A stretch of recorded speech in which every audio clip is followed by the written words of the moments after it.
Agora vamos falar de casamento, Cadu. Preparar um casamento envolve dedicação e muito planejamento, né? Tem casal que gasta 1 ano ou mais organizando tudo. Você bem sabe disso, né, Rafaela? Nós sabemos. Mas não é o caso. E se o relacionamento chega ao fim às vésperas da celebração? Há casos em que a pessoa responsável pelo término pode ser responsabilizada judicialmente. Imagine uma pessoa à espera do grande dia do casamento e, de repente, tudo cai por terra. Muito difícil, né? Porque a pessoa está sendo iludida, digamos assim. O casamento no Brasil é uma coisa muito planejada, muito esperada. As pessoas planejam isso durante muito tempo. E também tem a questão do investimento, né? Elas juntam dinheiro mesmo, é a realização de um sonho. Por ainda carregar esse forte significado cultural e demandar dedicação de tempo e investimento financeiro, a quebra da promessa de casamento pode provocar dano material. Geralmente a mulher já começa a fazer enxovais, a ter gasto para o casamento e coisas próprias só do casamento e utilizado com aquele namorado. Então, se amanhã ou depois ele não sustenta essa promessa, ela vai ter danos materiais. O motorista Aurélio de Luca conhece de perto um caso em que até um imóvel foi discutido na ação judicial. O tempo perdido de vida, né, namorando o cara, 15 anos, por exemplo. E aí ela requereu um apartamento e ele teve que pagar pelo tempo que ela perdeu namorando e noivando com ele. Mesmo considerando o compromisso afetivo algo muito sério, a estudante Maria Clara não é a favor de buscar reparação na justiça pela quebra da promessa de casamento. Eu reconstruiria minha vida normalmente mesmo, ficaria chateada, lógico, mas vida que segue, né? Mas há casos em que a pessoa não consegue prosseguir devido a um sofrimento profundo, que vai além de um mero aborrecimento. Nesse caso, pode ser caracterizado o dano moral. Ofendendo a intimidade da pessoa, né? Ela está sendo prejudicada intimamente. Imagina, expondo, né? Porque já quando distribui convite, quando marca a festa, toda a sociedade já está sabendo do enlace matrimonial a vir dentro de pouco tempo. Aí lá pelas tantas rompe, sem mais nem menos, há um prejuízo moral para o cônjuge prejudicado. Direito de acabar um casamento tem a qualquer momento, eu acho. Mas assim, na última hora...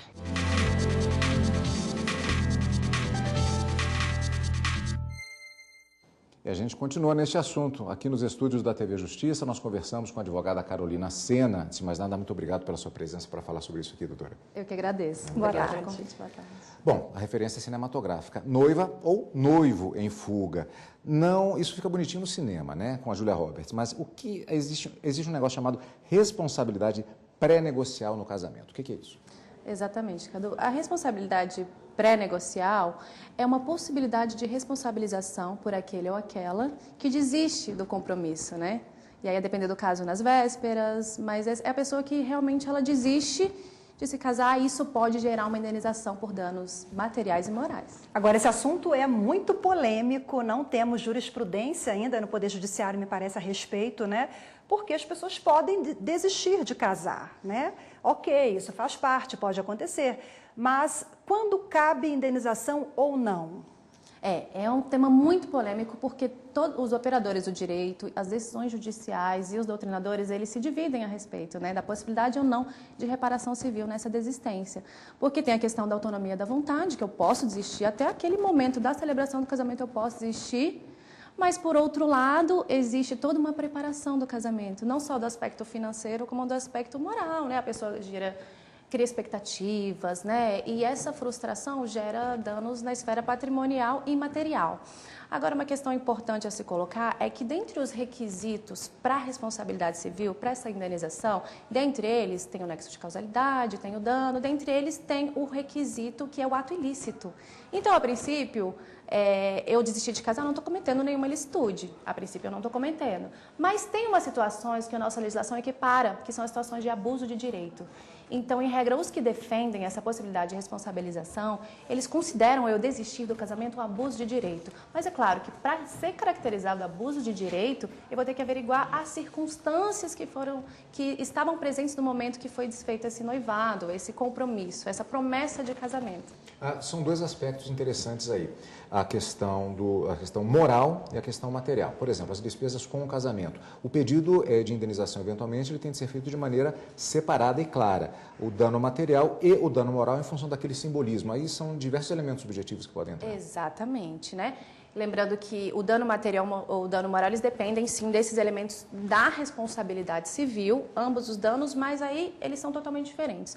Um em função do que realmente se gastou, se despendeu nessa preparação do casamento, que é o caso do dano moral, que a gente comprova pelos contratos, pelos recibos, pelas notas fiscais, e o outro é o dano moral, que vai depender muito da situação que foi feito aquele noivado, aquela promessa de casamento, que aí tem a frustração, tem a expectativa, tem o tamanho da festa, tem a expectativa dos convidados, enfim, cada caso tem que ser analisado. Agora, união estável é um assunto diferente, né? Mas se essa pessoa que foi oficializar a união, o casamento civil, já tem união estável e esse noivo ali na beira do altar desistiu, é uma qualificadora?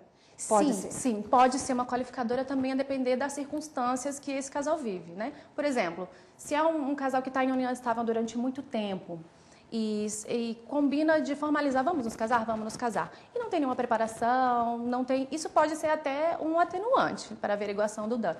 Mas, se da mesma forma com que, no caso do noivado, se existia toda uma preparação do casamento e contratos com prestadores de serviços, todas aquelas circunstâncias vão ser importantes para averiguar. Eu falei sobre a subjetividade. Por exemplo, uma situação, hoje há muitas famílias, muitos modelos de famílias.